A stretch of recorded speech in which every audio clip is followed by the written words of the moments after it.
This piece of property is too close to 95. It's too vital as a commercial base. Adding more people living in the neighborhood is not the answer to me. I just think there's a better idea. I just know there's a better idea. You guys are smart. You play the game. I know you can come up with something else. Rental property, rental apartments, that's just about far out in the world as I want to ever be.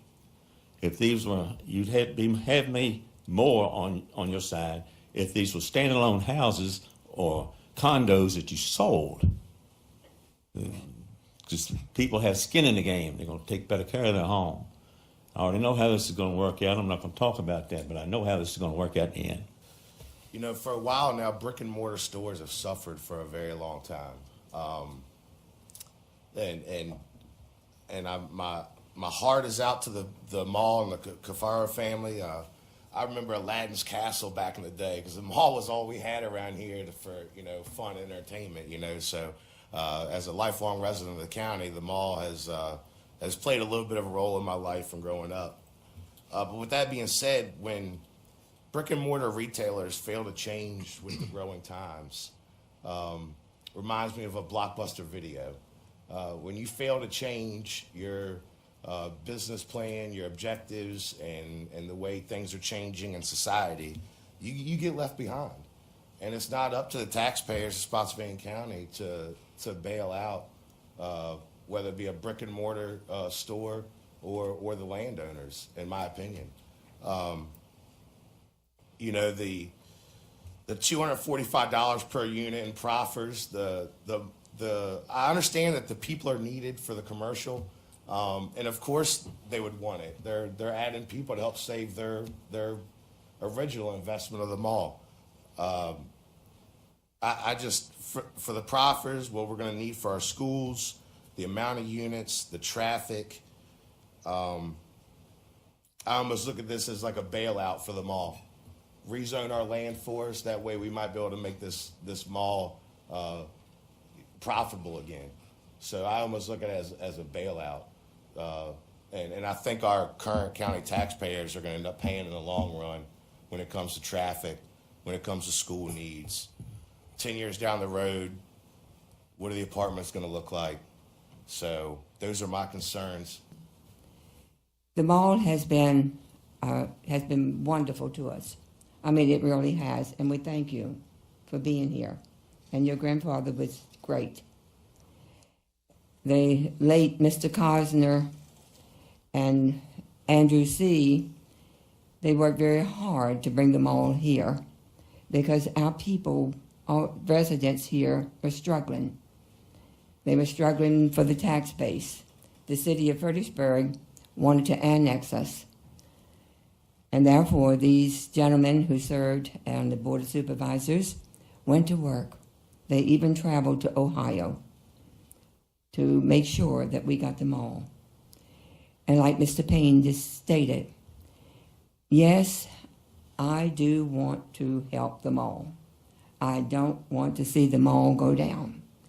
The Caveros have not let us down. Maybe the roads might need a little bit fixing, but however, you have not let us down in our tax base in this county. Rooftops are not the answer. I don't care how many times you hear anybody say that they are. They are not. All they'll ever do is pay for themselves. I'm looking for some kind of tax base that's going to take the tax rate down if we can possibly do it. I know that's a big hallelujah miracle there, but that's what I'm striving for. And I know once we start down this slippery slope of taking commercial property and turning it into rooftops, it's just going to continue. You're starting the first act. Thank you. Any other discussion? Yes, ma'am. I don't really see this as a bailout of the mall because in order to, I support this project only because I don't like rooftops either, but I do know that you have to have rooftops to generate customers, and we need that. And I don't want the mall to go away like so many other cities and places around America that it's happening at. And I won't I won't support another project like this on the same property, but I don't think they realize that they're going to be up and coming. I'm glad that I really think they need a grocery store, but you have to have the rooftops to support the grocery store. Otherwise, they'll be shopping at Costco and buying a lot in an apartment. I don't really think that's going to work out. I also want to speak to apartments because both of my children are, of the age they'll hopefully be leaving home soon. But at the same time, I'm a lifelong resident, and they're not ready to build a home yet. And I do think that this age group is looking for an apartment, and this $1,300 seems about right. I was just paying for my daughter in college. I know it was a college town, but $1,500 a month is a going rate, and they want these amenities and things like that, and they are gonna walk around and go to Starbucks in the mall and get an Annie Ann's pretzel, and hopefully this is something. This will be a kickstart for something good for the mall, so we can keep that tax money because of the taxes generated at the mall. I was educated in Spotsylvania County thanks to the mall, and so that's the reason why I'm going to support this project. I too don't like the rooftops, but I understand that one leads to the other, and that's why I'm going to support it. Thank you. Any other Mr. Chair, discussion? may I finish up? Yes. You're talking about a pyramid. We look at Fairfax, look at Northern Virginia. They did the same thing you just said. Rooftop support what businesses there. There's got to be another answer. We keep going down this same road, building this pyramid, hoping that these rooftops are going to pay for the tax base and create business and buy stuff. What do we do when we get to be Fairfax people? What are we going to do? Because that's where we're going.